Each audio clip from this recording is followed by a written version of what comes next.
আজকের ভিডিওটা খুব সংক্ষিপ্ত কিন্তু গুরুত্বপূর্ণ।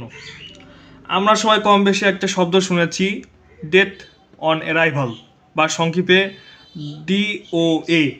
এই টার্মটা শুধু ডাক্তারদের জন্য নয়, সাধারণ মানুষদেরও জানার মতো। আসুন সহজ ভাষায় বোঝার চেষ্টা করি DOA আসলে কি, কেন হয়, আর এটা এত গুরুত্বপূর্ণ কেন।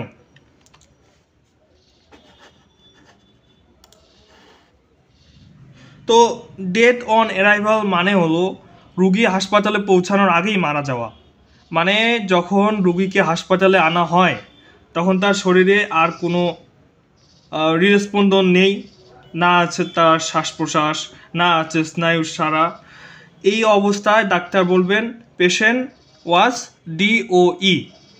ওকে, অনেক সময় মৃত্যুর সময়ও লেখা হয় টাইম অন ডেথ, তারপর ডেথ অন অ্যারাইভাল। এই টার্মটা আসলে বোঝায় রুগী হাসপাতালে জীবিত অবস্থায় পৌঁছায়নি, তাই চিকিৎসা শুরুর করার সুযোগই হয়নি। এটা বুঝে নেওয়া খুব জরুরি, এটা চিকিৎসার ব্যর্থতা নয়।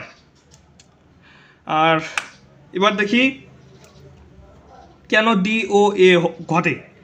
এর পেছনে অনেকগুলো বাস্তব কারণ থাকে, যেমন হার্ট অ্যাটাক, তারপর স্ট্রোক, রোড অ্যাক্সিডেন্ট, গুলির আঘাত বা ছুরি আঘাত, তারপর বিষক্রিয়া বা ওভারডোজ, CPR না পাওয়া, তারপর আরও বলতে পারেন জরুরি সেবা যেমন অ্যাম্বুলেন্স চিকিৎসা পেতে দেরি হওয়া। অনেক সময় রোগীর পরিবার বুঝতে পারে না, ডাক্তার কিছুই করলো না, সাথে সাথে মৃত্যু ঘোষণা করে দিল। কিন্তু একজন চিকিৎসক জানেন যদি রোগীর দেহে আর কোনো জীবন চিহ্ন না থাকে তাহলে চিকিৎসা শুরু করলেও ফল হয় না। এই জন্যই DOA টার্মটা বোঝা জরুরি, না বুঝলে চিকিৎসা নিয়ে ভুল ধারণা তৈরি হয়। তারপর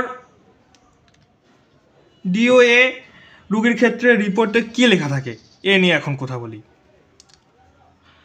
যেমন নো পালস, নো রেসপিরেশন, তারপর আনরেসপন্সিভ DOA অ্যাট মনে করেন 4:45 PM, অথবা ব্রড ডেথ DOA। এই ধরনের রিপোর্ট পড়ে বুঝতে হবে রোগীকে জীবিত অবস্থায় আনা যায়নি। ওকে, তবে একটা জিনিস মনে রাখা জরুরি, সময় মতো CPR বা EMT রেসপন্স থাকলে কিছু ক্ষেত্রে DOA কেসে রোগীকে রিভাইভ করাও সম্ভব, কিন্তু সেটা নির্ভর করে কত দ্রুত পদক্ষেপ নেওয়া হয়েছে তার উপর। আচ্ছা, তারপর এবার কথা বলি DOA এর রূপক অর্থ। ডেথ অন অ্যারাইভাল কথাটার একটা রূপক অর্থ বা আলংকারিক ব্যবহারও আছে। ধরুন কেউ একটা আইডিয়া প্রেজেন্ট করলো, কেউই আগ্রহ দেখালো না, তাহলে সেটা বলা হবে দ্যাট আইডিয়া ওয়াজ DOA, মানে the idea was death on arrival. আরেকটা উদাহরণ বলি, একটা আইন পাস হলো কিন্তু কোনো দিন সেটা কার্যকর হলো না, তো সে সময় তাকে বলা হয় the law was death on arrival. মানে কি, মানে শুরু হতেই যার শেষ নিশ্চিত, সেটাকে বলা হয় সংক্ষিপ্তে DOA। এই রূপক ব্যবহার আজকাল মিডিয়া, তারপর রাজনীতি, তারপর এমনকি ব্যবসাতেও দেখা যায়। তবে মূল DOA টার্মটা এসেছে মেডিকেল জগৎ থেকেই।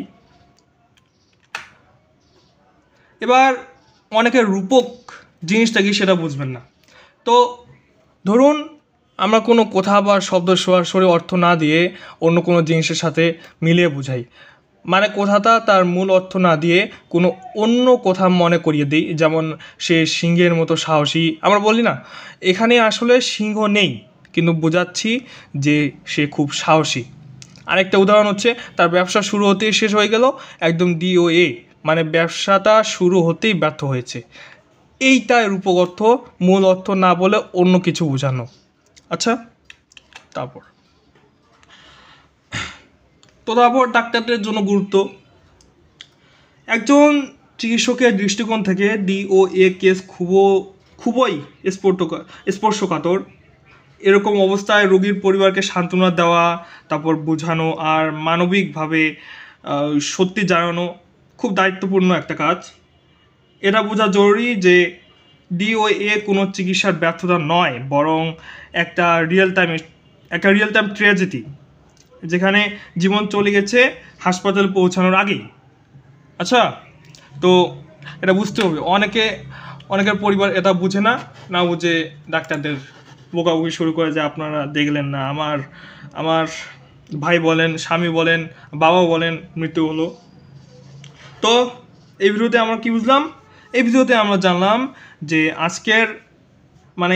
এই ভিডিওতে আমরা কি বুঝলাম? আমরা বুঝলাম যে DOA মানে কি, এটা কেন হয়, তারপর কিভাবে রিপোর্টে লেখা হয়, রূপক অর্থে মানে কি বোঝায়, এবং ডাক্তারদের জন্য এর বাস্তবতা কি। ওকে, তো এই ছিল আমার আজকের ভিডিও। এই ছিল আমার আজকের ভিডিওটি দেখার জন্য ধন্যবাদ সবাইকে। ভালো থাকবেন, সুস্থ রাখবেন, আমার জন্য দোয়া করবেন। বাই।